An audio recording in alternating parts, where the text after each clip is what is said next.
Assalamualaikum warahmatullahi wabarakatuh. Alhamdulillahi rabbil alamin. Alhamdulillahil fatahil alim alladzi arsyada man istafahu min ibadihi lit-ta'allum wa ta'lim wa ja'ala al-'ilma sababan najati wal fawzi bi zulfanil malikil azim.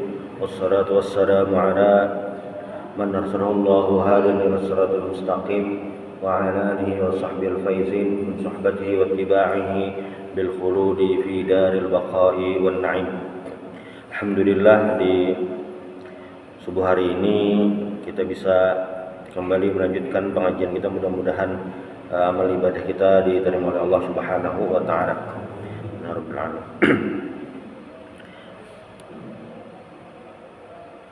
Tugas manusia di dunia ini, sebagaimana Allah Subhanahu wa taala menyampaikan, "Wa ma khalaqtul jinna wal insa illa liya'budun." Tidaklah aku ciptakan jin dan manusia illa liya'budun,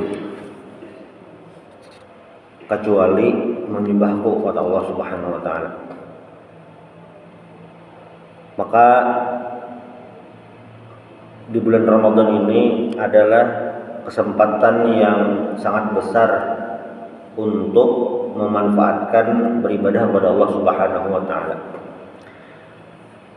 Rasulullah SAW juga memberitahu dengan sabda beliau, "Man qama ramadhana imanan wa ihtisaban, ghufira lahu ma taqaddama min dhanbihi wa ma ta'akhkhar." Siapa yang qama Ramadan, melaksanakan aktivitas ibadah Ramadan imanan wahtisaban, karena beriman kepada Allah, beriman dengan hari akhir, beriman dengan apa yang akan terjadi, beriman dengan hal-hal yang gaib, wahtisaban, dan berharap pahala dari Allah Subhanahu wa taala, ghufira lahu ma taqaddama min dzambi, maka dosanya diampuni.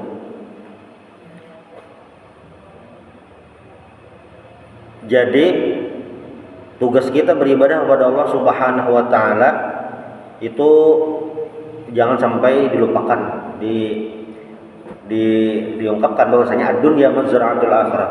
Dunia ini adalah tempat atau tempat untuk menanam, yang mana hasilnya akan dinikmati nanti di akhirat.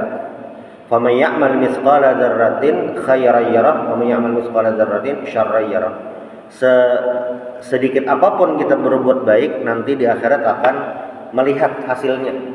Sedikit apapun berbuat buruk, nanti di akhirat akan kelihatan hasilnya.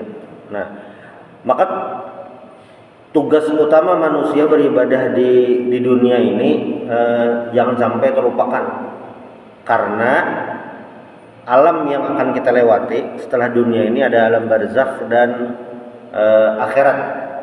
Nah, yang memang benar-benar bisa beribadah itu di dunia aja. Sedangkan di alam barzakh itu sudah pensiun, kada awal lagi beribadah. Yang ada di alam barzakh itu adalah kiriman pahala. Nah, itu yang ngarannya amal jariyah. Makanya ujar Nabi, "Idza mata ibnu Adam inqata'a amaluh." Apabila meninggal seorang manusia, inqata'a amaluh, amal perbuatannya atau aktivitasnya menambahi pahala sudah selesai, kada awal lagi. Illa min salatin, kecuali tiga macam. Ilmu yuntafa'u bihi, ilmu yang bermanfaat, sedekah jariyah, atau waladin salihun lahu. Ini tiga hal yang orang dalam kubur ada awal lagi sembahyang, ada awal lagi puasa, ada awal lagi bersedekah, cuma pahalanya tetap dikirimi. Itu. Nah, walaupun seperti itu, walaupun di dalam kubur itu terhenti itu, cuma di dunia ini banyak sebenarnya cara untuk beribadah kepada Allah Subhanahu wa taala. Nah, secara umum beribadah kepada Allah Subhanahu wa taala itu terbagi dua caranya. Yang pertama adalah melaksanakan perintah. Jadi perintah Allah apapun bentuknya dilaksanakan. Lalu yang kedua, bentuk beribadah atau penghambaan diri kepada Allah adalah menjauhi larangan Allah. perintah Allah Subhanahu wa taala ini kalau dirumuskan dalam hukum ada dua. yaitu sesuatu yang wajib, lalu yang kedua sesuatu yang sunnah, itu perintah. Lalu yang diharamkan oleh Allah atau yang dilarang. Nah, yang dilarang oleh Allah itu ada dua.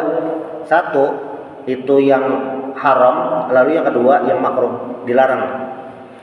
Walaupun nanti bedanya, kalau yang wajib itu ditinggalkan mendapatkan dosa, sedangkan yang sunnah itu ya rugi, tidak dapat apapun.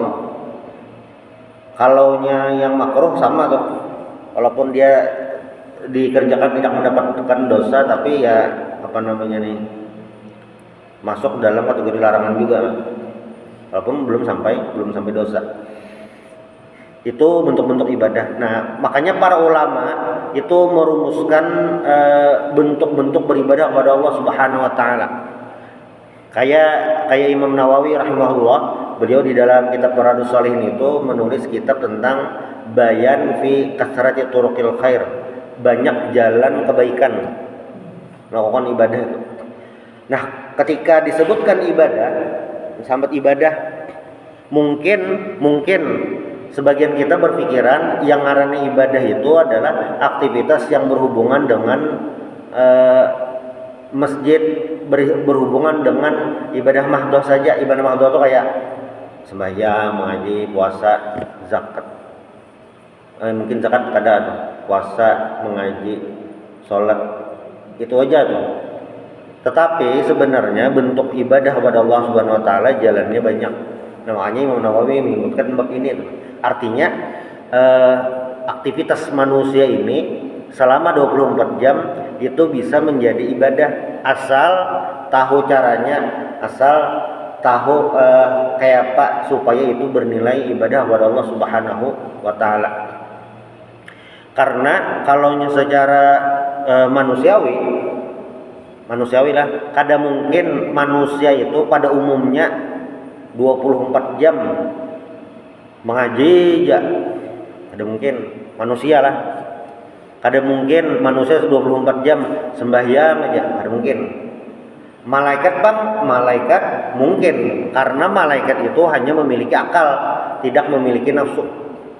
Malaikat ini ketika diperintah misalnya sujud aja, tidak ada rasa lelah karena hanya memiliki akal, tidak memiliki nafsu. Malaikat itu kan makhluk Allah lah, yang ya la ya'sunallaha ma amarahum wa yaf'aluna ma yu'marun. Malaikat itu adalah hamba Allah yang la ya'sunallah, tidak akan maksud kepada Allah, wa yaf'aluna ma yu'marun, dan mengerjakan apa yang disuruh. Nah, tapi disinilah letak ujian manusia yang di surah Al-Mulk, liyabluwakum ayyukum ahsanu amala, untuk menguji ayyukum ahsanu amala, mana paling banyak pahalanya. Jadi ketika manusia ini memiliki akal dan memiliki nafsu, nah disitulah keunikan manusia, disitulah keistimewaan manusia. Karena manusia ini memiliki nafsu dan kadang mungkin kayak malaikat, makanya ragam ibadah itu macam-macam. Nah, kayak diriwayatkan oleh Abu Dzar, Jundub bin Junadah. Jadi Abu Dzar itu ngaran asli sidin Jundub bin Junadah radhiyallahu anhu qultu ya Rasulullah ayyul a'mali afdal. Jadi sini pernah bertakon lawan Nabi ayyul a'mali afdal. Mun bahasa kita kan amalan apa gerang paling afdal nih. Ini jawabannya umum. Pertanyaannya umum. Jawaban Nabi lah al-imanu billah wal jihadu fi sabilih. Beriman kepada Allah dan jihad di jalan Allah. Jihad di jalan Allah. Al-imanu billah, beriman kepada Allah ini jelas. Itu jelas dah. Karena kan beriman kepada Allah ini penentu amu'min huwa am kafirun. Dia beriman atau kafir. Itu jelas. Lalu yang kedua, al-jihadu fi sabilillah, jihad fi sabilillah. Ini juga adalah amal ibadah yang luar biasa.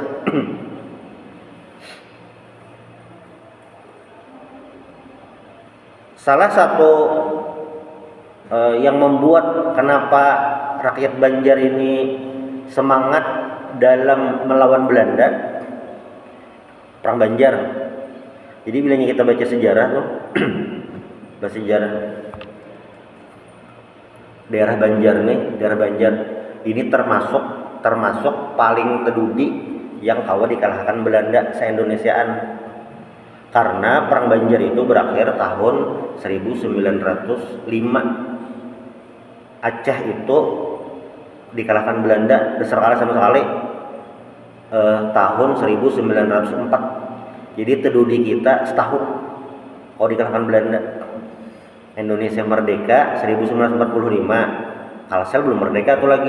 Nah, hanya bergabung lawan Indonesia tahun 1950. Jadi yang dasar bujur terjajah itu Kalsel ini ya dari tahun 1905 itu hanya Kalsel ini bergabung melawan pemerintah Hindia Belanda. Kenapa jadi bisa telawas itu kalau ditaklukkan tedudi itu? Karena ada semangat jihad fisabilillah melawan Belanda. Ada bukunya tuh, ngaran tulisannya Yuniar Akbar kah? Jihad fisabilillah Pangeran Hidayatullah. Semangat melawan Belanda. Nah, ini jihad fisabilillah di Aceh tuh Bang sama kan. Ini mempertahankan agama. Di Andalusia Spanyol. Itu kan waktu Khalifah Al-Walid bin Abdul Malik itu khalifah dinasti Umayyah. Itu kan pertama kali Andalusia masuk di bawah pemerintahan Muslim. Nah, bertahan umat Islam di situ ada 700 tahun. Imbah 700 tahun hilang habisan di situ karena semangat perjuangannya kada sekuat dahulu lagi. Ini yang al-jihadu fisabilillah. Walaupun hari ini bentuk perjuangan jihad fisabilillah kita kada sama proses kayak dahulu, kecuali di daerah Palestina. Itu yang masih yang mengangkat senjata, harus bertahan, itu masih lagi. Tapi bilangnya di wadah kita mungkin sedikit berbeda kan? Tapi yang jelas ketika Nabi ditakuni al-jihadu fisabilillah ini ya salah satu amal ibadah yang luar biasa. Makanya innamas shadaqatu lil fuqara, zakat itu ada 8 golongan, salah satunya adalah sabilillah, berjuang di jalan Allah Subhanahu wa taala. Sudah lah. Lalu Abu Dzar ini takon lagi, ayyurqabi afdal. Budak apa yang paling afdal dimerdekakan? Nah, pertanyaan ini Abu Dzar takunakan itu karena kondisi zaman waktu itu. Masalah perbudakan. Jadi masalah perbudakan ini agak unik sebenarnya. Misalnya pertanyaan, apakah Islam mengakui perbudakan? Iya, ada hukumnya mengatur itu. Apakah Islam melanggengkan perbudakan? Jawabannya kada. Kenapa aja? Tapi hukumnya ada, tapi kada melanggengkan. Karena kayak ini di zaman Nabi Muhammad SAW diutus, waktu itu seduniaan perbudakan itu ada. Nah, syariat itu hadir mengatur semuanya. Jadi syariat kita itu, syariat Nabi Muhammad mengatur semuanya berataan, mulai kita bangun guring sampai guring pulang, bahkan pas guring pun ada syariatnya. Kan kayak orang temimpi buruk tuh, temimpi buruk kan? Apakah temimpi macam-macam yang baunya kada baik? Itu kan disunahkan meludah sebelah kiri 3 kali, yang sedikit yang tuh. Ada yang yang sedikit ya tuh guring ada itu. Bahkan bangun guring itu kan disunahkan kita mencuci tangan. Karena apa? Di annahu la yadri aina batat yaduhu. Karena tahu tangannya kemana, disunahkan basuh tangan. Jadi bangun guring itu selain membaca doa bangun tidur disunahkan basuh tangan. Nah kan diatur sampai ke situ. Nah termasuk diatur tentang perbudakan. Nah, budak ini hukumnya kayak ini, kok budaknya kayak ini. Tapi apa bukti Islam menghapus perbudakan? Buktinya adalah pahala orang yang memerdekakan budak itu ada. Nah, amal ibadah ini ini kan ada lagi. Karena perbudakan sudah ada lagi. Cuma di zaman Nabi, tabi'in, perbudakan masih ada. Pahala memerdekakan budak itu masih ada kan. Sanksi memerdekakan budak masih ada. Kayak orang jima tengah hari bulan puasa. Nah, itu kan sanksi pertamanya adalah memerdekakan budak. Ini Makanya pertanyaan Abu Dzar ini ada ayyur riqabi afdal, budak apa yang paling afdal dimerdekakan? Sayyidina Abu Bakar itu kan wa sayujannabul atqa alladzi yu'ti ma lahu yatazakka. Sayyidina Abu Bakar itu dipuji kedermawanan beliau, luar biasanya beliau karena beliau memerdekakan budak-budak yang waktu itu masih bebuhan as-sabiqun awwalun, pertama-tama masuk Islam. Salah satunya Bilal bin Rabah. Itu pahalanya gana benar. Cuma ya sayangnya hari ini kan lagi budak, jadi kan ada pahala di situ kita. Ayyur riqabi afdal, budak apa paling afdal dimerdekakan? Nah, kalau jawaban Nabi adalah anfasuha inda ahliha wa aktsaruha samanan. Budak yang paling mahal. Jadi budak itu kan ada harga-harga. Jadi dulu budak itu kan manusia dan memang itu jadi komoditi, dasar berharga. Salah satu ciri orang sugih bahari itu selain bisi tanah, bisi peternakan, bisi emas perak banyak, adalah banyak bisian budak. Itu dijual. Ya kalau ini mungkin orang ada berjualan di pasar lama, pasar Kalindo. Wah kayaknya besi rumput kadang makan budak sumat ke pasar lama aja. Ya berapa budak nyicil seikong 100 juta aja harganya, haramnya aja. Ini rajinan, bersihi rajin ya. Melap kaca rajin, membersih WC rajin ya. Makan karena banyak, ada mah bisi baris di rumah. Nah bagus ini ya. Ini makin rajin, makin larang harga budak tuh. Nah ini maksud Nabi anfasuha inda ahliha wa aktsaruha samanan, yang paling banyak. Dan jangan salah juga, banyak ulama-ulama itu lahir karenanya budak. Jadi kayak ini budak berdiam di rumah tuan guru gitu. Lalu merdeka ya jadi alim karena di rumah tuan guru. Kayak Nafi' Maula Ibnu Umar. Nah Nafi' ini misalnya di bagian dari Umar, Sayyidina Ibnu Umar memerdekakan alim Nafi'. Itu beriman kepada Allah, jihad fisabilillah, memerdekakan budak. Nah, memerdekakan budak ini kan gasan orang sugih aja kan. Gasan orang sugih juga. Al jihadu fisabilillah Bang, sama orang sugih juga. Cuma ada tambahan sebutnya orang yang memiliki fisik kuat. Waktu Ghazwatul Tabuk itu banyak yang lumayan lah, banyak yang kada kawa tulang. Karena apa? Kada ada duit. Jadi waktu itu masa lagi ya duit kada lebih banyak lah. Jadi masing-masing itu mau ngkosi diri sendiri itu tulak perang itu.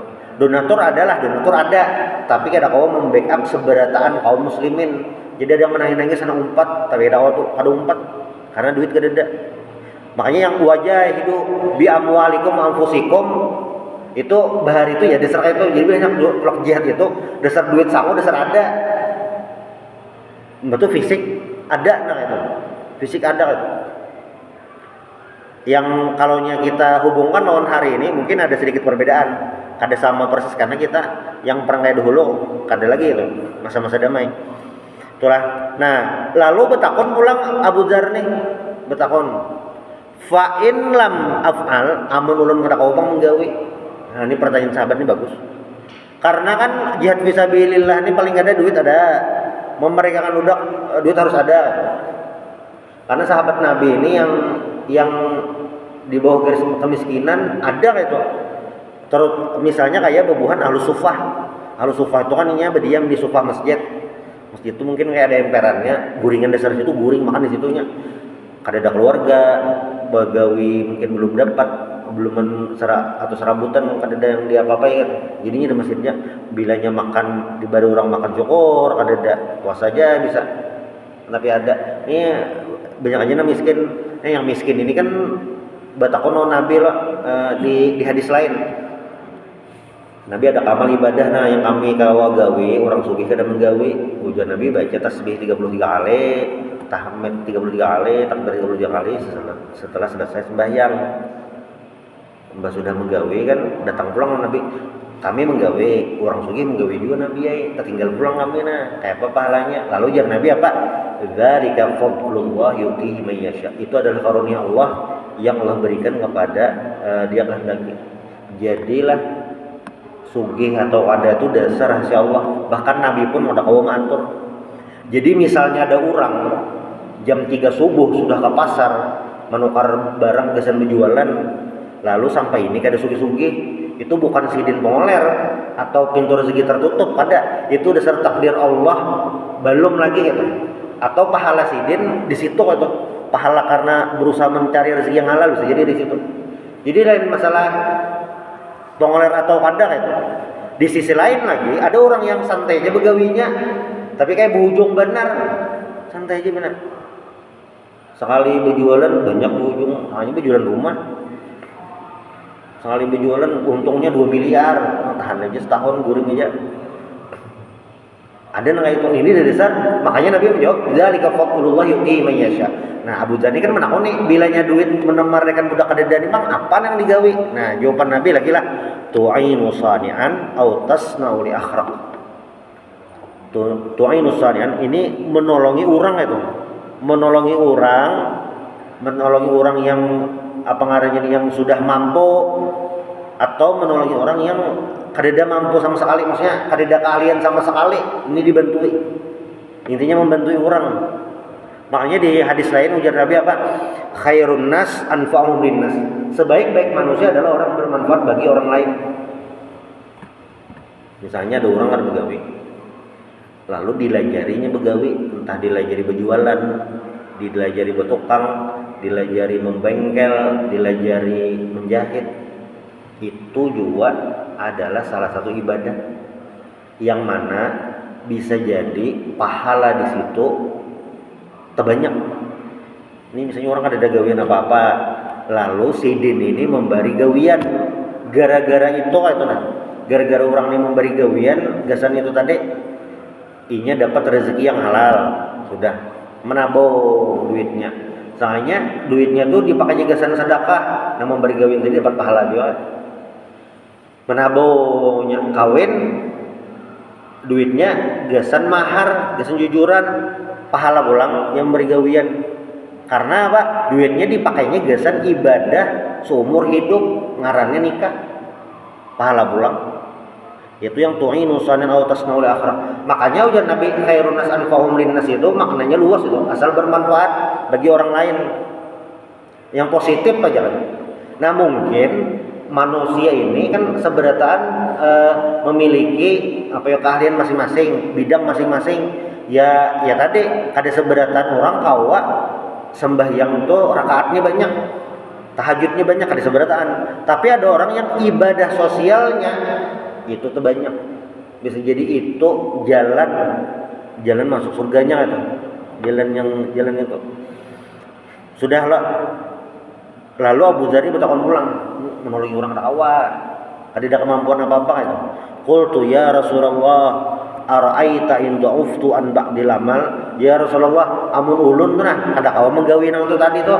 Berarti orang menggawi duit kadeda, keahlian membantu orang kadeda, channel atau link membantu orang gasan begawi kadeda juga gitu.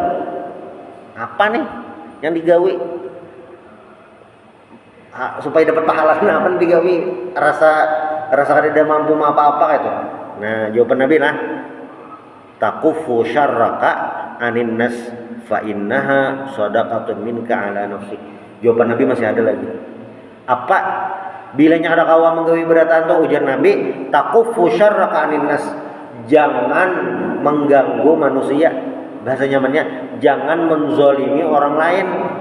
Fa innaha shadaqah minka ala nafsik. Itu adalah sedekah untuk dirimu sendiri. Jadi ada orang nih kada apa-apanya, membantu orang kada kawa, duit kadeda juga. Amun mendoakan pasti kawa bang lah. Cuma di hadis ini, mau ada apa-apa bang membantu kada kawa juga duit kadeda. Berdiam aja. Jangan mengganggu orang. Menyemati orang ada, menghibah orang ada, itu sudah dapat. Berarti jalan banyak lah, jalan pasti banyak. Amunnya dalam mahfuzat itu kan kayak ini bahasanya likulli mujtahidin nasibun. Setiap orang musuh-musuh itu ada jalan. Setiap orang yang hendak berbuat baik itu ada aja jalannya. Termasuk ada bisi apa-apa. Caranya kayak apa? Ya berdiam aja, dengan orang. Tuh hadis yang pertama. Yang kedua, ini diriwayatkan masih dari Abu Dzar Al-Ghifari. Sidin ini termasuk orang yang pertama-tama masuk Islam, Abu Dzar nih. As-sabiqun awwalun. yusbihu ala kulli sulama min ahadikum sadaqah. Nah, setiap pagi itu, setiap sendi-sendi kita itu perlu sedekah, istilahnya kayak itu. Fa kullu tasbihatin sedekah, setiap tasbih kita itu kayak sedekah, bernilai pahala. Wa kullu tahmidatin sedekah, setiap tahmid kita itu bernilai sedekah. Wa kullu tahlilatin sedekah, setiap tahlil la ilaha illallah, bacaan la ilaha illallah itu juga sedekah. Wa kullu takbiratin, setiap takbir kita sedekah. Nah, wa amrun bil ma'ruf sedekah, menyuruh kebaikan sedekah juga. Kita menyuruh kebaikan, siapa yang disuruh terserah aja siapakah, sedekah. Wa nahyun anil munkar sedekah, melarang kemungkaran itu juga sedekah. Jadi ada orang katuju menangati berbuat jahat, jangan yang gawin itu juga bagian daripada kebaikan. Karena apa? Nahyun anil munkar. Nah, wa yujzi'u min dzalika rak'atani yarka'uhuma min ad-duha. Dan semua itu bisa terbackup daripada, dan semua itu bisa di-backup oleh sembahyang duha. 2 rakaat sembahyang duha itu kalau mau membackup itu semua. Hadis yang ketiga lagi. Uridat alayya amalu ummati hasanuha wa sayyi'uha. Nah, ujar Nabi, diperlihatkan kepadaku amal ibadah umatku. Jadi Nabi Muhammad ini bisa akses, walaupun Sidin sudah meninggal 14 abad yang lalu orang lebih, tapi Nabi Muhammad memiliki akses. Kayak aksesnya kada tahu pang wallahu alam, CCTV ganal kajar kada tahu wallahu alam, tapi Nabi Muhammad bisa akses kalau melihat amal ibadah umat Sidin berdataan. Ini hadisnya uridat alayya amalu ummati hasanuha wa sayyuha, yang baik maupun yang buruk. Makanya rancakan kita mendengar bersalawat tuh karena dibalas Nabi. Iya, memang Nabi dasar memantau terus, umat Sidin dasar memantau. Nah, fa wajadtu fi mahasina amaliha al-adza yumatu anit tariq wa wajadtu fi masawi a'maliha an-nukha'atu takunu fil masjid la tudfan. Maka aku dapatkan, ujar Rasulullah sallallahu alaihi wasallam, fi mahasina amaliha al-adza yumatu anit tariq. Nah, maksudnya menyingkirkan halangan yang ada di jalan. Ada duri, ini rancang teman dengar duri itu. Ada oli tumpah ditutupi pakai pasir rancak. Ini bagian dari pahala. Oli orang tumpah di jalan supaya kada tergelincir, diandegi pasir. Nah, pahala sudah. Nabi dasar menyambat itu. Mbah itu pulang an-nukha'atu takunu fil masjid la tudfan. Ujar Nabi, ini dahulu lah menu ini kayaknya ada mungkin bang. Jadi dahulu itu lantai masjid Nabi itu pasir. Jadi masjid Nabi Bahari, masjid Nabawi itu waktu pertama dibangun, kelepah koma ya lah. Di atas itu apa ngarannya nih, ada riwayatnya ada batap juga mungkin kosong bolong-bolong kah itu nah. Karena sahabat pernah ditagur sembahyang itu waktu malam lah melihat ke langit, ditagur Nabi, jangan sembahyang melihat ke atas. Mungkin batap juga tapi entah kada rapat atau kayak apa tuh. Belum pelapon lah gitu kayak. Itu dasarnya zaman Nabi. Dasar-dasarnya itu lantainya dasar pasir nang ada tuh banget. Jadi ada yang kayak apa kalah sahabat Nabi itulah membuang dahak tuh nah di situ-situ juga. Kada ditutupi, model kayak kucing berbehara kada ditutupi itu nah. Tuh juga kayak waktu jejak dahak aja. Karena pasir kita kan tahu penglan kayak apa dulu tuh makanya berpasir aja. Lalu pulang di apa ngarannya riwayat lain kan ada sahabat orang Arab Baduy bekami di masjidnya. Lalu ujar Nabi, biarkan sampai tuntung, imbah tuntung simbur pakai banyu. Karena kan nyebak kami di atas pasir, simbur pakai banyu, hilang dan najisnya kayak itu aja. Itu di zaman Nabi gitu. Jadi sahabat itu berarti sujud di atas pasir lah, iya kayak itu. Makanya ada riwayat disebutkan jadi lebih lainnya siang, berarti sembilan zuhur nih. Apa ngarang ini? sujud tuh panas. Karena kan matahari kena pasir tuh panas. Panas kan. Jar sahabat anu kawa kan Nabi ini anu di majar panas bener kami sujud. Kada aja Nabi tetap aja. Nah itu makanya ulama fikih menyebutkan sujud itu wajib pakai dahi ini nah pakai kulit. Jadi kan sahabat waktu itu kan kepanasan, minta keringanan Nabi supaya kawajuan dahi ditutupi. Jadi kan pas kena pasir, kada panas. Karena pasir itu ada panas. Jadi Nabi kada aja harus kulit. Nah makanya itu para ulama fikih merumuskan bahwasanya wajib sujud itu karena kulit dahi. Nah ini bilanya yang bokopiah. Nah longlop kayak ini nah itu nyata kada kena dahi. Itu pas itu jelas dah.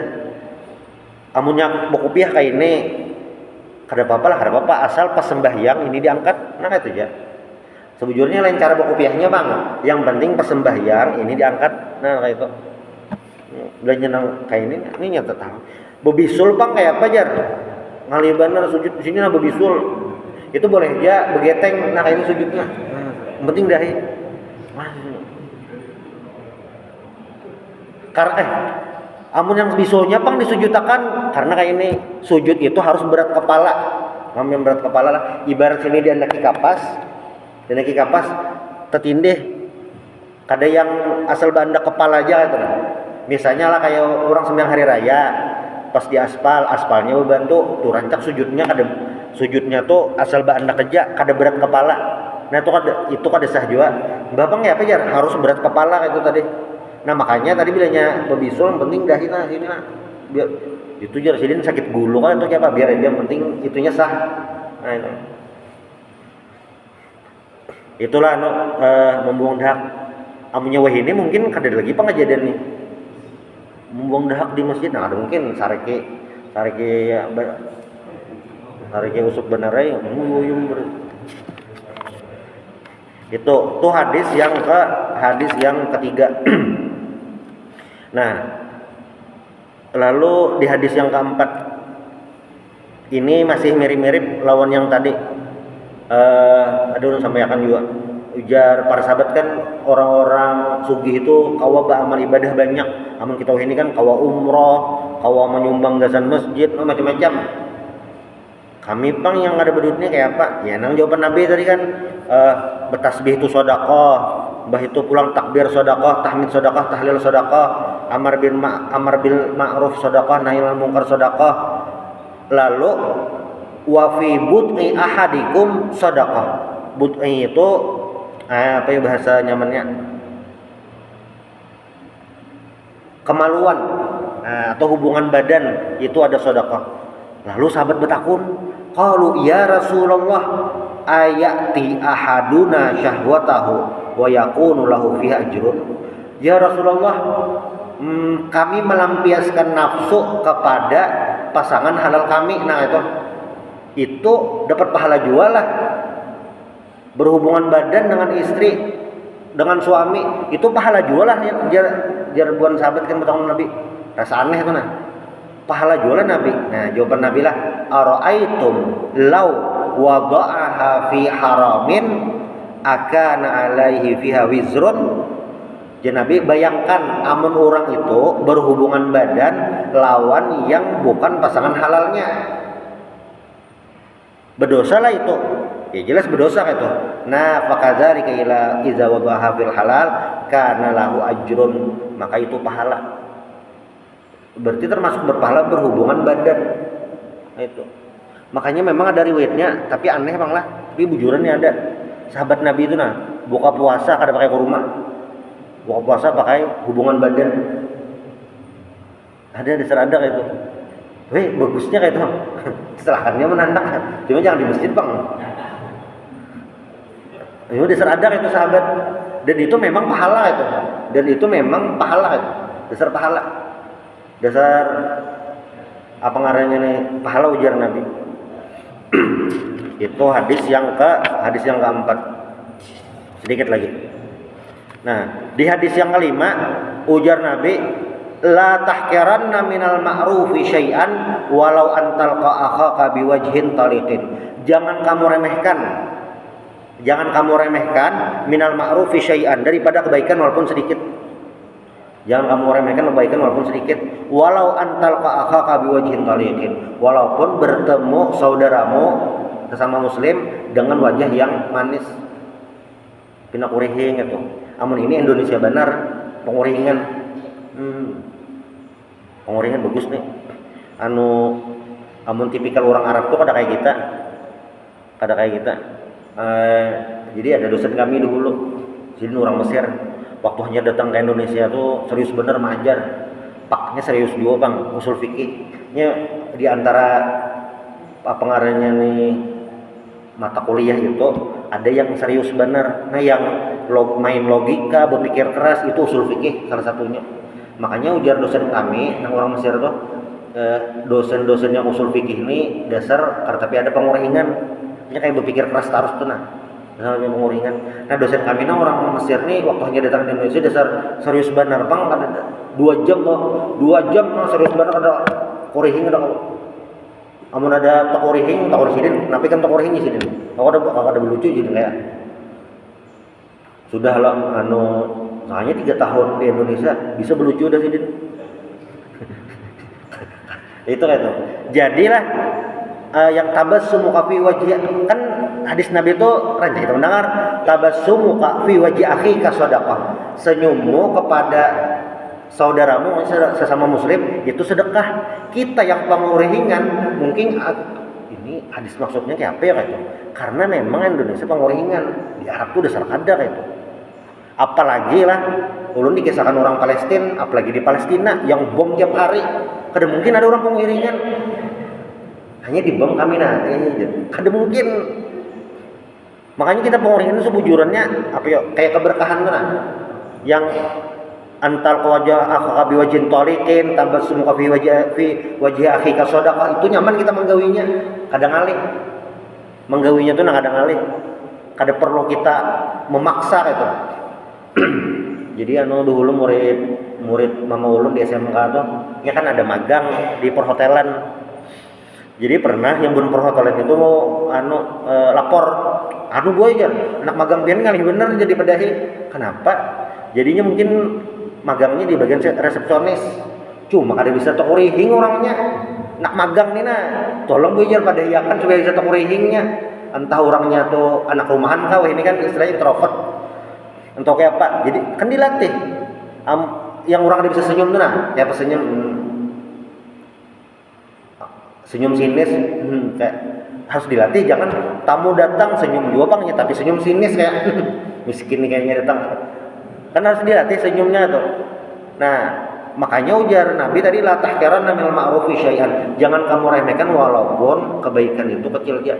Sebaliknya lah, dosa sedikit apapun itu, sekecil apapun dosa itu jangan diremehkan juga. Karena ujar ulama, dosa kecil ketika diremehkan bisa jadi dosa besar. Ada dosa kecil kita remehkan, padahal dosa itu catatan malaikat ini dosa kecil, tapi gara-gara si manusia ini menganggap ini kada apa-apa jar santai aja. Nah, itu hitungan dosanya bisa berubah jadi dosa besar gara-gara meremehkan. Jadi jangan sampai meremehkan apapun itu kan. Makanya la tahqiranna minal ma'rufi syai'an, ini sama tuh kebaikannya. Kebaikan yang diremehkan, keburukan jangan diremehkan. Dosa kecil itu sebujurannya lah di bawah wudu hilang. Yang hadis Nabi itu kan wa'at bi'is sayyi'atal hasanata tamhuha. Apabila melakukan keburukan, ini maksudnya dosa kecil, digawe kebaikan hilang. Contoh misalnya lah terlihati aurat orang membuka aurat pas ke pasar wadai kan terlihati orang baju terbuka, bawa wudu hilang dosanya. Itu bawa wudu batal puasa, soalnya bawa wudu kumur-kumur diminum. Orang menghilangkan dosa aja, menghilangkan dahaga kada juga tuh. Itu dosa kecil sebujurannya lah. Dosa kecil tuh pian mulai rumah tulak ke masjid hilang dosanya. Sesederhana itu dosa kecil sebujurannya. Tapi walaupun kayak itu jangan diremehkan. Nah itu jadi kayak unik, dosa kecil tuh dosa eh, lakas dihapusnya nyaman aja kadang kali berjalan ke masjid, sembahyang, berwudu, hilang dosanya. Tapi bilanya diremehkan malah jadi dosa besar kan. Kebaikan memang sama lah, kebaikan sama, jangan diremehkan kan. Bisa jadi itu yang membuat masuk surga kan. Sayyidina Umar radhiyallahu anhu, Sidin masuk Islam itu salah satu penyebabnya adalah gara-gara Sidin mendengar ading Sidin Fatimah binti Al-Khattab mengaji. Ya memang kebetulan Sidin paham isinya. Sidin anak membunuh Nabi ini. Membunuh Nabi aja nah. Ini penyebab kekacauan di Mekah, yang bunuh. Di jalan ketemu orang. Kenapa kemana Umar? Nang bunuh Muhammad. Lah, itu ading menjadi Islam sudah. Oh ya aja. Kayak supan benar tuh nah. Majar kayak. Putar balik mendatangi rumah ading Fatimah binti Al-Khattab. Nang laki itu ngarannya Said kan udah salah. Ketok kan. Tok. Apa ini aja? Membaca apa tadi? Kami kan membaca apa? Dilempang Sidin ading Sidin sekali, pang. Berdarah ading Sidin. Iya, kami dasar masuk Islam, kami baca Al-Qur'an. Anu pang jar om minjem satu umat. Najis pian jar, mandi dulu. Mandi Sidin Umar, kemudian baca Quran. Benar riwayat itu surah Toha pang. Ada riwayat yang lain lagi. Pas membaca tersentuh masuk Islam gara-gara membaca Al-Qur'an. Itu Sayyidina Hamzah bin Abdul Muthalib. Sidin masuk Islam gara-gara apa? Gara-gara Nabi Muhammad diganggu Abu Jahal. Menurut riwayat itu mungkin ditampar Abu Jahal. Lalu kan ada salah seorang budak belapor lawan Hamzah. Hamzah itu kemanakan pian Muhammad ditampar Abu Jahal. Gara-gara itu aja Hamzahnya sarik, lalu mendatangi Abu Jahal, tampar Sidin juga Abu Jahal. Sebakas gitu. Lalu kawan Abu Jahal kan anak membalas, jadi Abu Jahal kadusah. Tadi aku menampar Muhammad juga, lek dah. Ikam kenapa mengganggu Muhammad? Aku sudah Islam, jar Hamzah. Padahal belum syahadat lagi. Gara-gara itu ya. Nah makanya kebaikan nih, la tahqiranna minal ma'rufi syai'an walau antal ka akhaka biwajhin taliqin. Kebaikan sedikit apapun jangan diremehkan. Jadi ada kisah nih, amun pian pernah mendengar Syekh Nurdin Marbuk. Jadi kan Sidin ini kan dakwah kemana-mana, termasuk ke Malaysia. Sidin ini bilanya tulak tablik akbar atau jauhlah ke masjid mana kayak itu, ada membawa apa namanya asisten murid Sidin lah. Sidin bisa duduk pengajian, murid Sidin bisa di luar, ada menjagakan sandal kayak itu. Jadi ada suatu momen pas di Malaysia, Sidin mungkin pengajian. Sidin kan ada pengajian cuma entah Sidin pengajian atau di luar kayak itu. Cuma murid Sidin ini pas di luar masjid menggawi apa kayak itu? Menyusunkan sandal ya. Sandal disusunakan gitu aja kan. Nyusun sandal itu apa gerang atau? Ada mungkin orang terpaluh menyusun sandal kan mungkin, kecuali sama masjid raya bisa. Tuntung menyusun sandal, makanya ada orang sugih Malaysia nih. Ini kan bagusnya jar. Bahasa Malaysia bang lah, bagusnya kan menyusun sandal. Peguruan ini kan siapa gerang? Guru ulun ini jar, sama kan Syekh Nurdin Marbuk. Berarti ulun menyumbang, anak menyumbang gesan pesantren atau menyumbang gesan lewat Ustaz Nurdin Marbuk aja lah ya. Nah itu yang orang Malaysia tadi ya jadi donatur pesantren Sidin lah. Gara-gara nyusungan sandal aja. Makanya yang jangan Nabi la tahqiranna minal ma'rufi syai'an. Jangan remehkan kebaikan sedikit pun lah. Gara-gara itu. Ada hal sederhana yaitu bisa jadi baik. Ya. Hadis lain. Man ghada ilal masjidi aw raha a'addallahu lahu fil jannati nuzulan kullama ghada aw raha. Ini ujar Nabi lah, man ghada, barang siapa yang berjalan. Ghada ini pagi pangna besokan, mungkin bisa juga subuh lah itu. Paginya berangkat untuk ke masjid, bisa sembahyang, bisa i'tikaf, bisa mengaji, bisa belajar atau auraha atau pergi sore. Bahasa nyamannya tuh kayak ini nah. Siapa tulah ke masjid pagi atau sore, terserah aja jam berapa aja tulah ke masjid. Asal kada kunci aja bang lah. Pokoknya tulah ke masjid tuh. A'addallahu lahu fil jannah. Nah, maka Allah siapkan surga. Allah siapkan surga atau kullama ghada raha. Jadi Allah siapkan surga gasan orang tulak ke masjid. Lainnya tulak ke masjid itu adalah jalan menuju surga atau karena setiap tulak ke masjid dihitung pahala apapun niatnya. Ke masjid hendak mengaji dapat pahala. Ke masjid hendak apa ngarannya nih belajar dapat pahala. Ke masjid hendak i'tikaf haja dapat pahala. I'tikaf itu adalah ibadah yang sebujurannya nyaman benar. Karena berdiam datang ke masjid, kadang apa-apa, berdiam aja kadang apa-apa. Penting bagian di masjid aja dapat pahala. Asalnya i'tikaf itu sebujurannya. Itu banyak yang ada sadar mengaji koler asuyuh, sembahyang rasuyuh, mbah tuh mendengar ceramah rasuyuh dah. Ibadah tuh rasuyuh, begana di masjid, niat i'tikaf, gak saja dah. Itu dihitung pahala. 2 jam begana di masjid dihitung pahala. Itu ngarannya i'tikaf. Makanya tadi Imam Nawawi menyebutkan babu kasrat turuqil khair, banyak jalan kebaikan. Karena tadi jalan kebaikan itu banyak bentuknya apapun kan. Nah, mudah-mudahan kita bisa selalu memaksimalkan ibadah dan amal ibadah kita diterima oleh Allah Subhanahu wa taala. Subhanallah bihamdik asyhadu an la ilaha illa anta astaghfiruka wa atubu ilaik. Al-Fatihah.